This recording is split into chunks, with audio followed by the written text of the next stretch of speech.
महाराष्ट्र में राज्यसभा के बाद अब विधान परिषद चुनाव में विपक्षी भारतीय जनता पार्टी के सभी उम्मीदवारों की जीत से सियासी उथल पुथल मच गई है। शिवसेना के कई विधायकों ने गुजरात के सूरत में डेरा डाल लिया है। इसके बाद शिवसेना के ताकतवर नेताओं में गिने जाने वाले एकनाथ शिंदे का नाम चर्चा के केंद्र में है।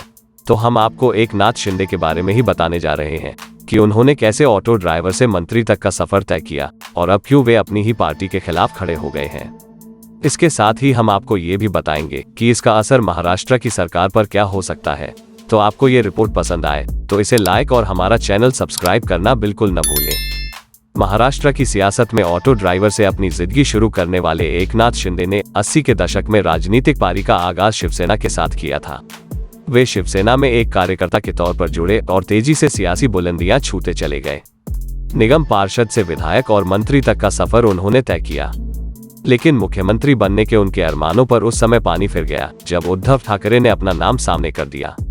महाराष्ट्र में 9 फरवरी 1964 को जन्मे एकनाथ शिंदे सतारा जिले के पहाड़ी जवाली तालुका से आते हैं और मराठी समुदाय से हैं।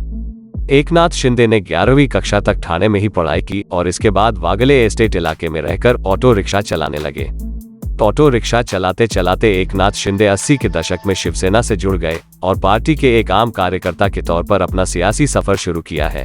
एकनाथ शिंदे 1997 में ठाणे महानगर पालिका से पार्षद चुने गए और 2001 में नगर निगम सदन में विपक्ष के नेता बने। इसके बाद दोबारा साल 2002 में दूसरी बार निगम पार्षद बने। इसके अलावा 3 साल तक वे पावरफुल स्टैंडिंग कमेटी के सदस्य रहे। हालांकि दूसरी बार पार्षद चुने जाने के 2 साल बाद ही वे विधायक बन गए और शिवसेना में उनकी सियासत साल 2000 के बाद बुलंदियों पर पहुंचना शुरू हो गई। ठाणे इलाके में शिवसेना के दिग्गज नेता आनंद दिघे का साल 2000 में निधन हो गया। इसके बाद ठाणे में एकनाथ शिंदे के आगे बढ़ने की शुरुआत हो गई। इसी बीच 2005 में नारायण राणे ने भी शिवसेना छोड़ दी, जिसके बाद एकनाथ शिंदे का कद पार्टी में बढ़ता चला गया।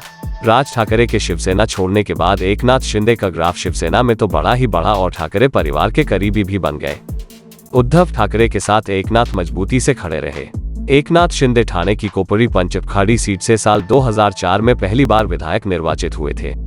शिवसेना के टिकट पर 2004 में पहली बार विधानसभा पहुंचे शिंदे इसके बाद 2009, 2014 और 2019 में भी विधानसभा सदस्य निर्वाचित हुए।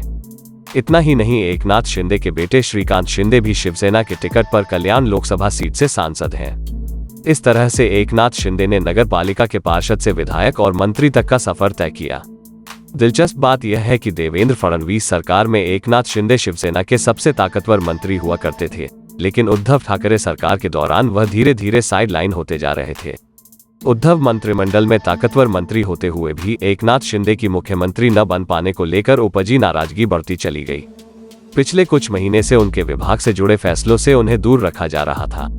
एकनाथ शिंदे की ये शिकायत रही है कि उनके विभाग अर्बन डेवलपमेंट के कार्यों में आदित्य ठाकरे और उनके करीबी हस्तक्षेप करते हैं। शिंदे समझ चुके थे कि पार्टी में अब उनके लिए जगह नहीं बचेगी और ऐसे में उन्होंने बड़ी तैयारी शुरू कर दी थी। ऐसे में अब उन्होंने महाराष्ट्र के करीब 30 विधायकों के साथ गुजरात के सूरत शहर में डेरा डाल लिया है और उन्होंने अपनी ही पार्टी के नेता की कुर्सी हिलाकर रख दी है।